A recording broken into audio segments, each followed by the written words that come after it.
Can Google collect data from any end-to-end encrypted app too through the Google Play Store? Okay, good question. So in my newest video that I made, I talked about end-to-end encryption with RCS and how there is now a new open standard for you to have end-to-end encrypted with another person as long as you two have an RCS client that supports this and a phone number. There are no central parties. You don't have to download WhatsApp. You don't have to get people on Signal. It's just you just message a phone number like you currently do, but if you guys both use RCS with end-to-end encryption, you now have encryption.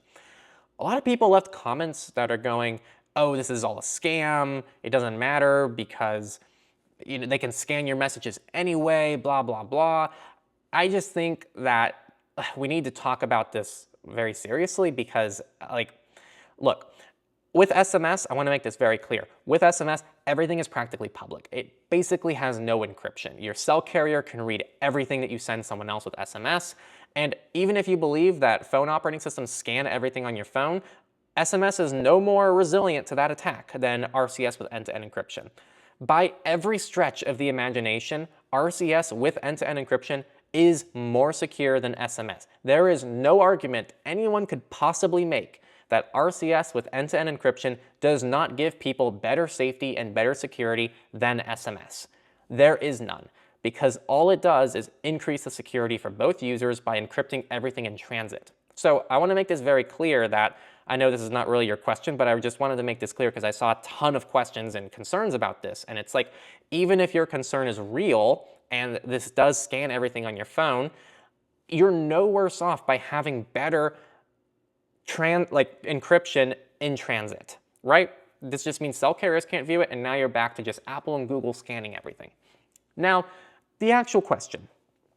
I'm going to say Apple or Google because I see comments and questions from both sides of the aisle here.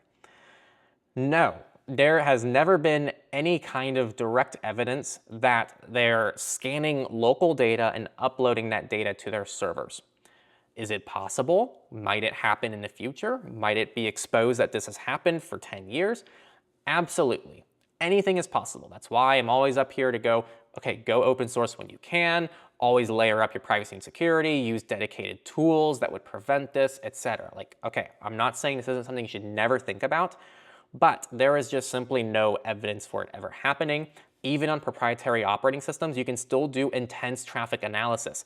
People literally do this stuff for a living, and we see things come out all the time. We've already seen research studies that show Apple still collects certain bits of identifiable information, even if you opt out of their advertising privacy thing. People have discovered things like this in the past, and none of it is anywhere near as invasive as Apple is literally scanning everything going on and then sending it off to their servers, or in this case, Google.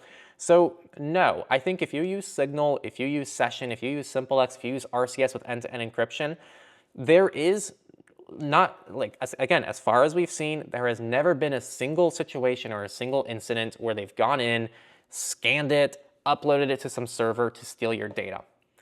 Is it technically possible? Absolutely. They could do this if they wanted to. Is it a huge violation of trust that goes well beyond anything that would just instantly eradicate any trust for the company and make them lose millions? Absolutely as well. These companies do have a limit, I think, to how much they can push in terms of stealing your data. So I'm hypercritical of them.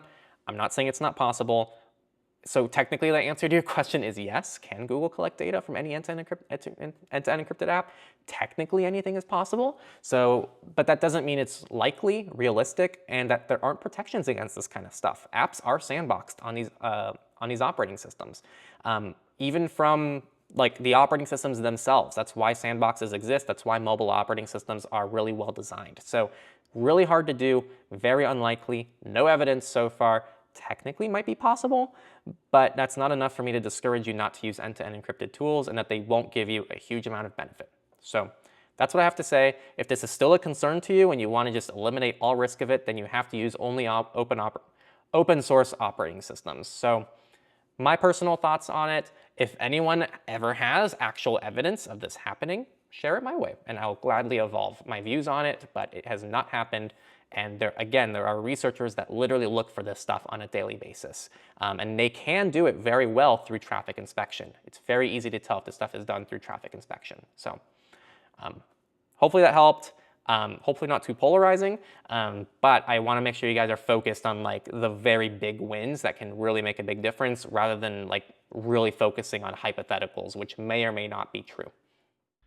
This clip came from our main channel, Techlore, where we talk about digital rights and how to keep yourself and the people around you safe online, as well as just reclaiming a little bit more ownership. If you enjoy this content, want more nuance, and want a little bit more of a deep dive, check out our main channel here on the screen or in the description, and we'll see you there.